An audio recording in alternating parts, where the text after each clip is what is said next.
ഇപ്പോൾ നമുക്ക് വാക്യം ധ്യാനിക്കാം. സങ്കീർത്തനം 125 1 വാക്യം. യഹോവയിൽ ആശ്രയിക്കുന്നവർ കുലുങ്ങാതെ എന്നേക്ക് നിൽക്കുന്ന സിയോൻ പർവ്വതം പോലെ ആകുന്നു. യഹോവയിൽ ആശ്രയിക്കുന്നവർ കുലുങ്ങാതെ സിയോൻ പർവ്വതം പോലെ സ്ഥിരമായിരിക്കുന്നു, സ്റ്റഡി ആയിരിക്കുന്നു. ഈ ലോകത്തിലുള്ള പല ജോലികളും ഞാൻ അന്വേഷിച്ച് നോക്കി, പക്ഷെ ഒന്നും എനിക്ക് ലഭിച്ചില്ല. അതിനായി കർത്താവിനെ സ്തോത്രം ചെയ്യുന്നു. കർത്താവ് ഹിതമല്ല, ഞാൻ ബൈബിൾ വായിക്കുന്നു, അതുകൊണ്ട് ജീവിക്കുന്നു. അതുകൊണ്ട് കർത്താവ് കുലുങ്ങാതെ നിൽക്കുന്ന സിയോൻ പർവ്വതം പോലെ നമ്മൾ വചനത്തിലായിരിക്കാൻ കർത്താവ് നമ്മളെ സഹായിക്കുമാറാകട്ടെ.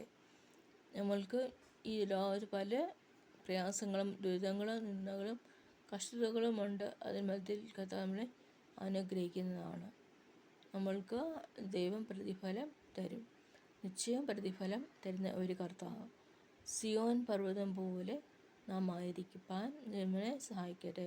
സിയോൻ പർവ്വതം പോലെ കുലുങ്ങാതെ എന്നേക്ക് നിൽക്കുന്ന സിയോൻ പർവ്വതം പോലെ. ചിലരുണ്ട് നമ്മളെ ഡിസീവ് ചെയ്യുന്നവർ, പറ്റിക്കുന്നവർ. അങ്ങനെയുള്ള കൂട്ടരോട് നാം നമ്മുടെ കണക്ഷൻ ഇല്ലാതായിരിക്കാൻ നമ്മൾക്ക് സഹായിക്കട്ടെ. പറ്റിക്കുന്നവരുണ്ട്, അങ്ങനെയുള്ളവരോട് കൂടെ നാം സംസാരിക്കാൻ പോലും പോകണ്ട, നമ്മൾ മാറി നിൽക്കാം. സ്നേഹിക്കുന്നവർ ഇല്ലെങ്കിലും കർത്താവ് നമ്മളെ സ്നേഹിക്കുന്നു. യേശു നമ്മളെ സ്നേഹിക്കുന്നു. യേശു നമുക്ക് വേണ്ടി കരുതുന്നു. യേശു കരുതുന്ന കർത്താവ് നമ്മുടെ എല്ലാം മാറ്റിക്കളയുന്ന ശത്രു ഉണ്ട്. ആ ശത്രുവിനെ നമുക്ക് ജയമെടുക്കാം. ഈ രാവിലെ ദിവസം നാം കർത്താവിൽ ജയം പ്രാപിക്കാം. നമ്മുടെ സൗന്ദര്യം പുഴുപോലെ ക്ഷയിപ്പിക്കുന്ന സാത്താൻ എന്താ ചെയ്യും? നമ്മുടെ ശരീരം പുഴുപോലെ ക്ഷയിപ്പിക്കുന്ന ഒരു അനുഭവം, അതിൽ നമ്മൾ ജയമെടുക്കുന്ന അങ്ങനെ ദൈവത്തിൻ്റെ വചനം എന്ന വാളാണ്. ചുമ്മാ അല്ല ചർച്ചിൽ പോയിട്ട് കാര്യമില്ല. ചർച്ചിൽ വെറുതെ എല്ലാ ആഴ്ചയിലും ഞാൻ പോകുന്നു. പരീക്ഷന്മാർ ജെൻറ്റൈൽസും അതാണ് ചെയ്യുന്നത്. പരീക്ഷന്മാർ അവർ എല്ലാ ആഴ്ചയിലും ചർച്ചിൽ പോകുന്നു, പ്രാർത്ഥിക്കുന്നു എന്നൊക്കെ പറയുന്നു. പക്ഷേ യഥാർത്ഥ ജീവിതം അതാണോ? മറ്റുള്ളവരെ നാം വേദനിപ്പിക്കുന്നുണ്ടോ? മറ്റുള്ളവർക്ക് സമാധാനം കെടുത്തുന്നുണ്ടോ?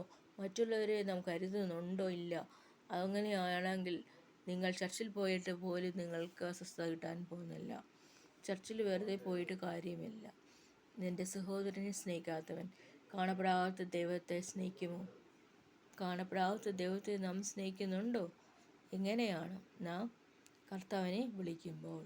നമ്മുടെ ശരീരം നമ്മുടെ മണ്ണാകുന്ന ഒരു നാൾ നാം ഇവിടെ നിന്ന് മാറ്റപ്പെടും. ആ കാലത്തോളം നാം കർത്താവിന് സാക്ഷ്യമായി ജീവിപ്പാൻ കർത്താവ് നമ്മളെ സഹായിക്കുമാറാകട്ടെ.